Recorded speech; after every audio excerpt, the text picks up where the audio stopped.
Hello guys, তো আজকে একটা ক্লায়েন্টের বিভিন্ন তিল রিমুভ হচ্ছে। তো আজকে কিছু প্রোডাক্ট একটু লাগানো আছে যাতে ওর কোনো না লাগে। কাছে নিয়ে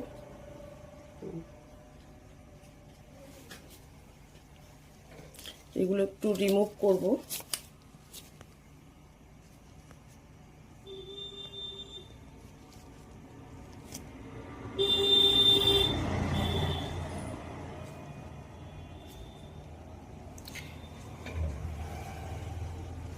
এই দেখো, এই একটা তিল, এই একটা তিল, এই একটা তিল, এগুলো তিল আছে।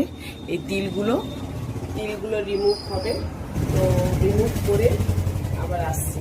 ওকে, এই মলমটা লাগানোর পরে কোনো ব্যথা করে না বা কোনো ইনফেকশন হয় না। তো আমরা মেডিসিন দিয়ে দিই, আর বাড়িতেও মেডিসিন দিয়ে দিই। তো এর কোনো সাইড এফেক্ট নেই, নিশ্চিন্তে তোমরা করতে পারো। ঠিক আছে, তো আজকের কমপ্লিট হলো।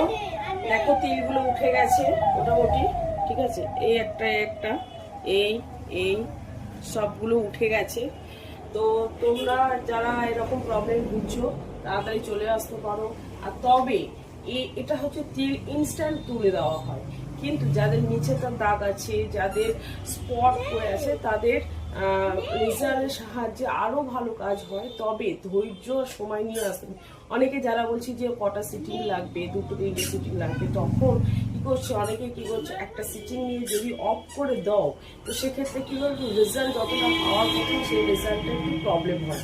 তো রেজাল্ট যদি পেতে চাও, ধৈর্য ধরতে হবে আর আমার কথা শুনে চলতে হবে, তবে রেজাল্ট পাবে, এটুকু বলতে পারি। তো সামনে ব্রাইড আছে, তো ব্রাইডের যারা আগে প্রিপারেশন, যে ইনস্ট্যান্ট যদি ইনস্ট্যান্ট গ্লো পেতে চাও সেটাও করতে চাও, আর যারা অনেক পুরানো প্রবলেম, অনেক মেচেতা বা ডার্ক স্পট, বিভিন্ন আগের প্রবলেম, সেগুলো করতে গেলে টাইম দিতে হবে, ধৈর্য হবে। এত বছরের জিনিস একদিনে হয় না, এটুকু মাথায় রাখতে হবে। তবে ধৈর্য, বিশ্বাস, ট্রাস্ট করে আসতে হবে আর আমার কথা শুনে চলতে হবে। যেমন যাদের অনেক প্রবলেম হয়, স্কিন টেস্ট করা হয়। যেমন যাদের রোগ আছে, রোগগুলো দেখে কি কারণে হচ্ছে এই প্রবলেমগুলো কারণ ছাড়া আগে কারণটাকে ধরতে হবে, যে কি কারণে এই জিনিসগুলো হয়েছে।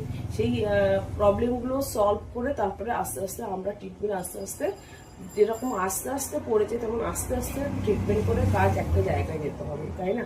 তো এইগুলো করতে গেলে তো তোমরা চলে আসো, যাদের প্রবলেম ভুগছো খুব তাড়াতাড়ি চলে আসো। বুক করে, অবশ্যই বুক করে আসবে, ফোন করে আসবে। এইটুকু।